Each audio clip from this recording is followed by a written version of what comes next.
Today at 6, a warning to households and businesses that energy prices are set to rise sharply in the year ahead. The energy price cap, which limits the bills of domestic consumers, could increase significantly in the spring, and the industry says the long-term answer is clear. The biggest driver here is that international gas market, and we can't control it. What we can do is move to domestic, clean sources of generation. For many consumers, it's a worrying time, with more than 1 million additional households reported to be heading for fuel poverty. So we've already been told it's going to cost a hell of a lot more on people on meters, but we don't have the money to do it any other way around. That's the only way. It's like hand to mouth. You live as day by day. We'll have the latest on the prospects for energy prices as business leaders express alarm over the challenges ahead. Also today, Newcastle United fans celebrate a takeover by a Saudi-backed consortium, but the deal is criticised by human rights groups. From next Monday, 47 destinations will be taken off the UK government's red list in the latest review of COVID travel rules. The NHS in England and Wales is to fund the first ever study of patients living with secondary breast cancer. And the Queen's Baton Relay for next year's Commonwealth Games in Birmingham started its long journey today. Coming up on Sports Day later in the hour on the BBC News channel, we'll head live to Las Vegas as the countdown continues to Fury Wilder Part 3.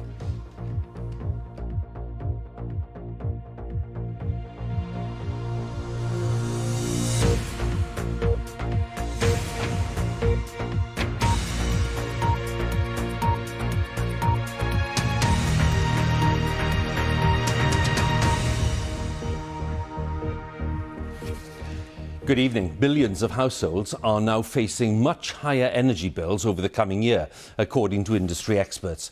Both domestic consumers and businesses are being warned that they'll have to deal with the impact of higher global costs of gas and electricity. Manufacturers say they'll have no choice but to pass on much of the increases to consumers. The energy price cap, which is designed to protect domestic customers, could rise sharply in the spring. And charities say that an additional 1.5 million households could find themselves in fuel poverty. Our economics editor Faisal Islam has the latest. Price rises are flowing direct from Russia to Yorkshire, from drill to grill, and soon to everybody's bills.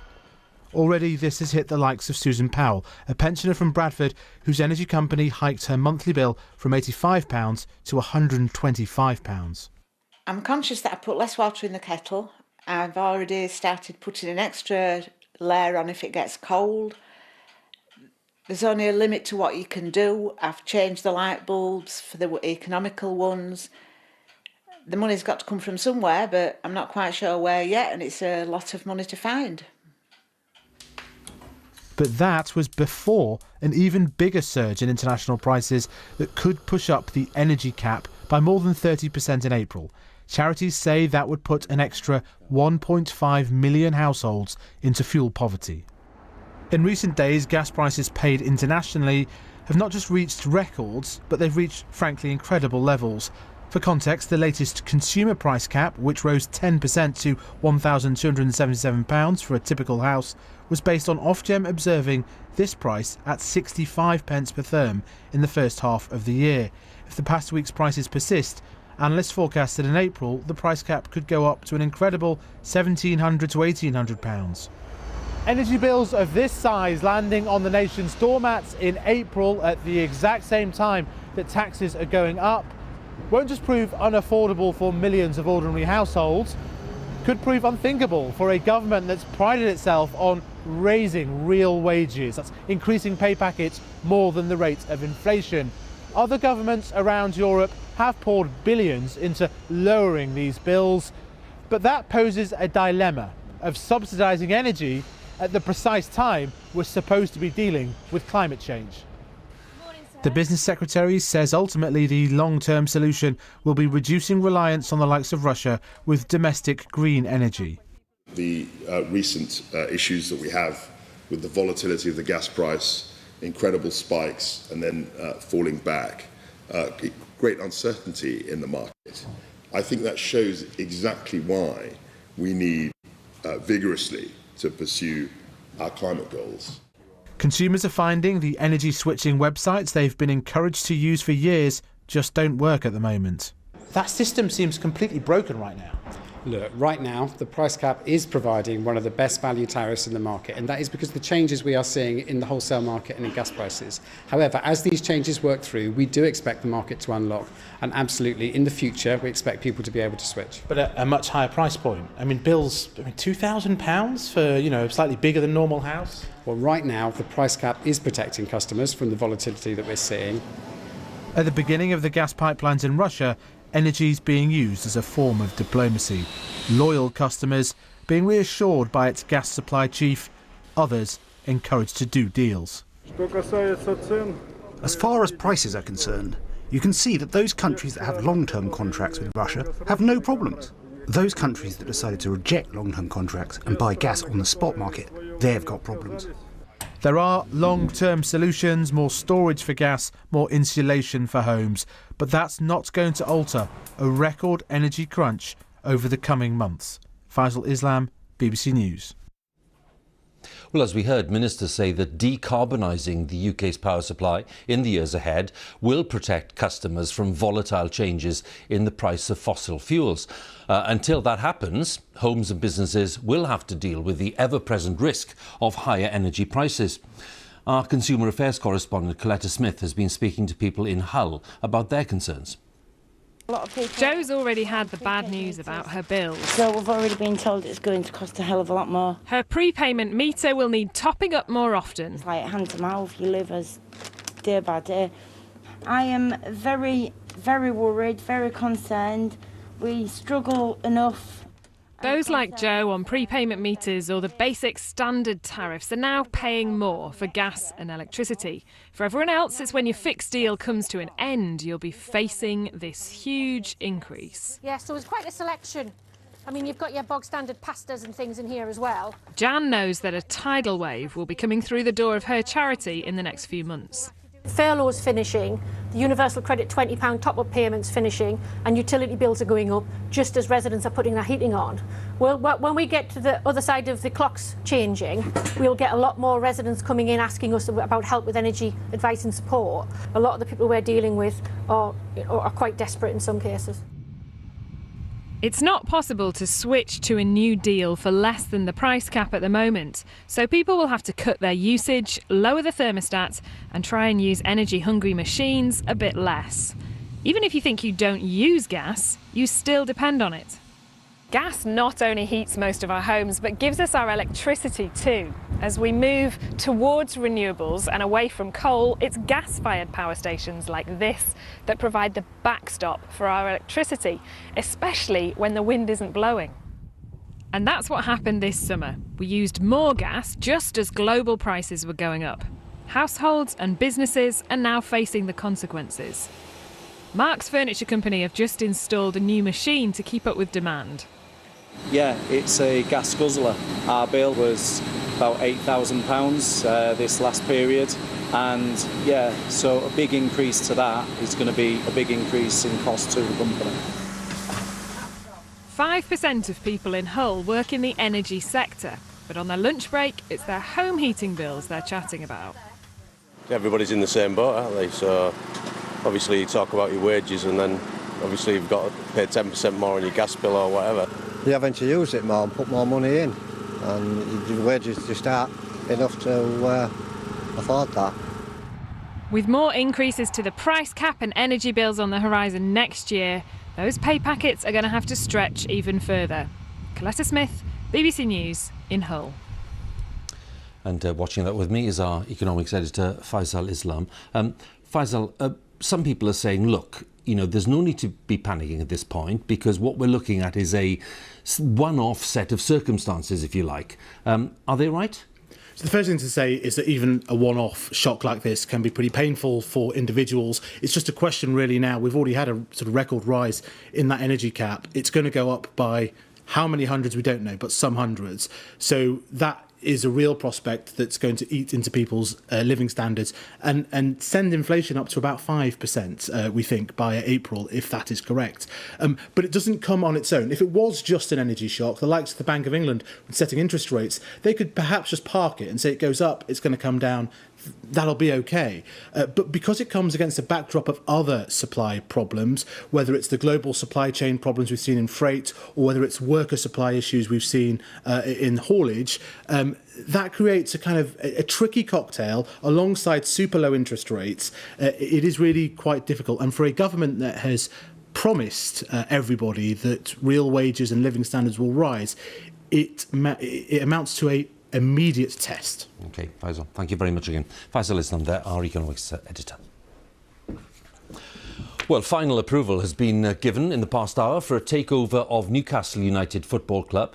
A consortium, including Saudi Arabian backers, is to run the club, but serious questions have been asked about the change of ownership because of persistent criticism of Saudi Arabia and its record on human rights. The charity Amnesty International had urged the Premier League to change its criteria for assessing the suitability of club owners. Our sports editor, Dan Rowan, has the latest. It's one of the most controversial deals in Premier League history, but for many fans, a cause for celebration. These are the scenes at St James's Park today after news that a £300 million Saudi-led takeover of Newcastle United was finally complete. The businesswoman who fronted the bid, Amanda Staveley, who'll have a minority stake, told me it would be transformative for the club. We think that Newcastle United needs, a great deal of investment. We want to invest in the community, in the academy, in the infrastructure, not just in players and the business itself, but at every level. 80% of the club will now be owned by Saudi's sovereign wealth fund, chaired by the country's crown prince. A deal collapsed last year amid Premier League concerns at possible state control of the club. But today it said assurances had been received and a dispute over alleged Saudi TV piracy has also been resolved. The news brings to an end a turbulent era for the club, the fans increasingly disillusioned with the 14-year reign of Mike Ashley. And it will be no trophy for Newcastle United. The retail tycoon blamed for a lack of investment and ambition. It's just sort of a bit of a relief. It's like a kid on Christmas morn. I'd all my birthdays and how many Christmases I'll come at the same time. Just chuffed. I think it'll have a massive impact. Like, they'll get the money put into place, hopefully, and hopefully we'll win some trophies.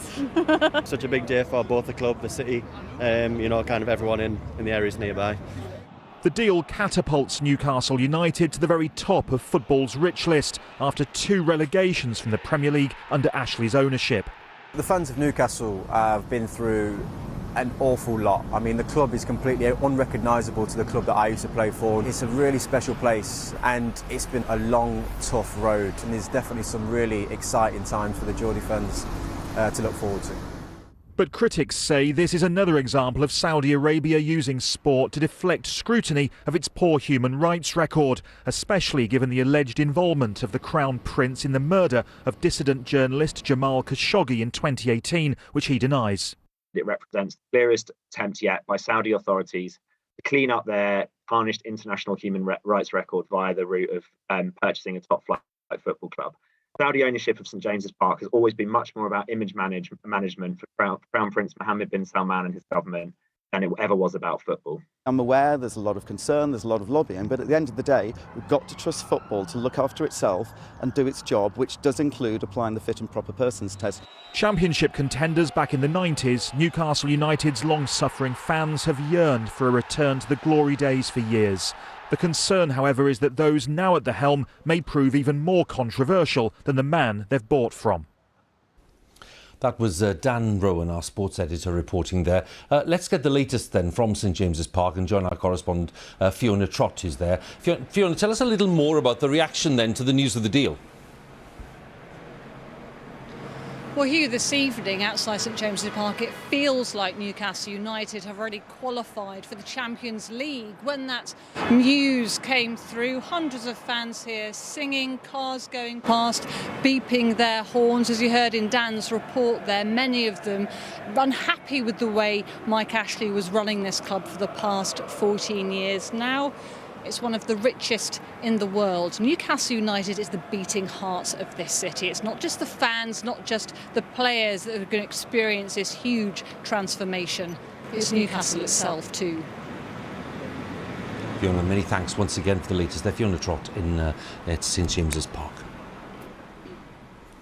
Now, within the past hour, the UK government has announced that from next Monday, 47 destinations will be taken off its COVID red travel list. Those countries still on the red list, just 7 of them, from where people entering the UK have to quarantine in hotels, where they're mostly confined to parts of Central and South America. Our transport correspondent, Caroline Davis, has more details. Photos of family on the other side of the world. Camilla, who lives in Brazil, hasn't been back to the UK in 2 years. The news that it will come off the red list couldn't come sooner. She's due to give birth tomorrow. Just relief, really, that this has finally happened. I feel like I've been obsessively checking the news for the last couple of weeks. It's just great that it's finally happened, and quite bewildering that it hasn't happened until now. The red list was 54 countries long. From Monday, it will shrink to just 7, mostly in South America.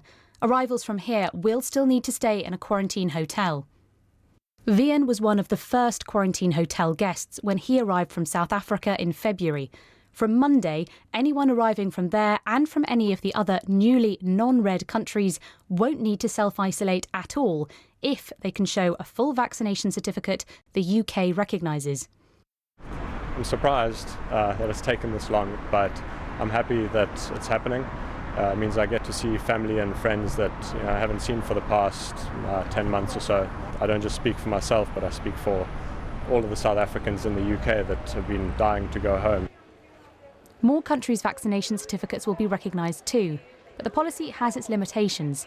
Other countries need to allow UK visitors in, and those not jabbed with AstraZeneca, Pfizer, Moderna or Janssen will need to pay for 2 tests and self-isolate. We know with coronavirus that things can change, but I do also think that at this stage, with so many people fully vaccinated, both here at home but also now abroad, that things have settled down a lot, and that's why this is a major step forward today. With the virus still circulating here and abroad, is opening to this level wise? There is a risk that people could pick up the virus while they're away and bring it back and set up a local cluster of infections by infecting their friends and family back home in the UK. Borders that had been slammed shut are starting to reopen, but travel is still a long way from normal. Caroline Davis, BBC News. Let's take a look then at the latest official figures on the pandemic. The data showed there were 40,701 infections recorded in the latest 24-hour period. That is the highest daily number for a month. On average, just over 35,116 new cases were reported per day in the past week. 6,817 people were in hospital with coronavirus across the UK yesterday. There were 122 deaths of people who died within 28 days of a positive COVID test, and 108 deaths were announced on average every day in the past week. Just over 49 million people have had their first jab of a COVID vaccine. That's 85.3% of the population aged 12 or older. And just over 45 million second doses have been administered, meaning that more than 78% of the over 12s are now fully vaccinated. Time is 18 minutes past 6, and our main story this evening. Households and businesses are warned that energy prices are set to rise sharply in the year ahead. And we report on the plea from the British woman who took her children to join the Islamic State group. Coming up on Sports Day in the next 15 minutes on the BBC News Channel as part of Black History Month, we look at two trailblazers in hockey. Two women who've made a huge impact on their sport.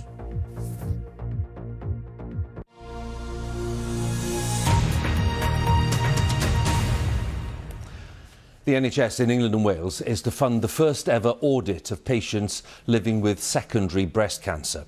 Doctors say it will help ensure that every patient diagnosed with secondary cancer, when the disease spreads to other parts of the body, has access to the best possible treatment and care. It follows a decade of campaigning by charities and patients. Our correspondent Jeremy Cook was given access to the Clatterbridge Cancer Centre in Liverpool, where he spoke to 3 of the patients. Are you okay to step on the scales, please?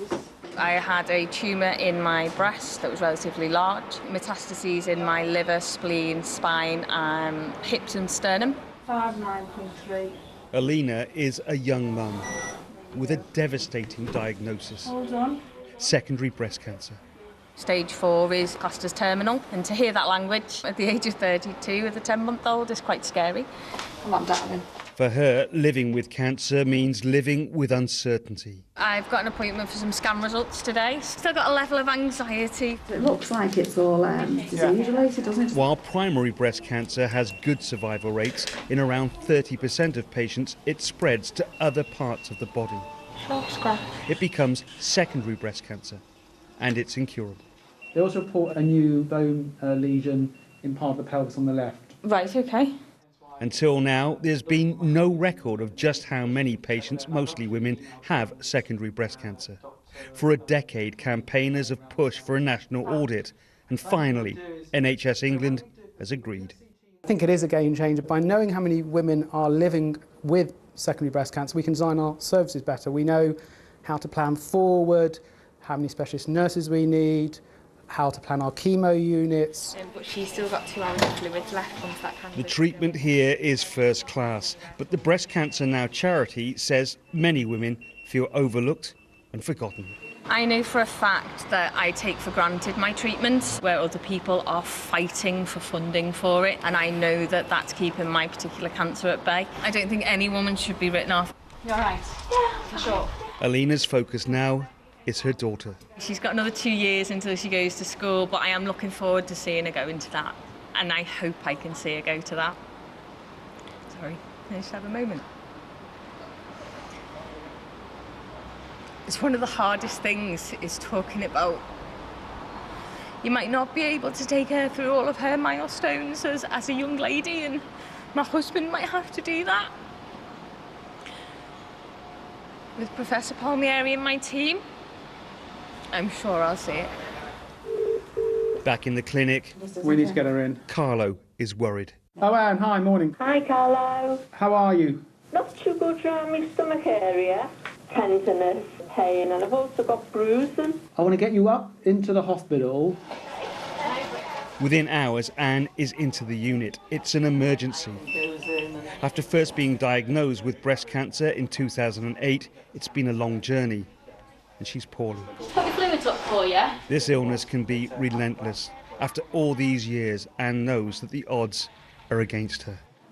I personally am at peace, and I have made plans regarding like my funeral wishes. I always say I have 2 guardian angels, my mum on one side and my dad on another. There's anything I can get for you, and I mean anything, a bacon butty, anything. You're a star, yeah. For a decade, there have been repeated calls for more specialist nurses like Phil. I get up and come to work to fight for people's mums, people's sisters, people's wives, people's daughters, and I have a mum, a wife, a sister, a daughter, and if they're not worth getting up and fighting for, then I don't know what is. So. Have a seat. Maureen is exceptional. The latest, most sophisticated treatments mean 5 years after diagnosis. Lungs are clear. She's still going strong. Oh, brilliant. That's all I wanted to know. If I hadn't gone for my scan, my mammogram, I wouldn't be here. You're a miracle. Do you hear that? Joe just said you were the miracle. The boy sighed. So young man began the doctor in a Maureen is both nanny and effectively mum to her granddaughter Poppy, whose own mother died tragically young. There are 192 questions. You've given her everything, and if there's no you, she's missing so much. That's it, isn't it? So I've got to live another 10 years or more, haven't I? I mean, what's it meant to you to be here for her formative years? Oh, so much, so much. This audit of secondary breast cancer could be a major step forward. The aim is to give more precious time to patients and to those who love them. That report by my colleague Jeremy Cook, and I'm sorry to say that since the filming took place, Anne Ball, who we heard talking about her experience, sadly passed away, and she was 57 years old. And details of organisations offering information and support with cancer are available at bbc.co.uk/action line, or you can call free at any time to hear recorded information on 08000 560 190.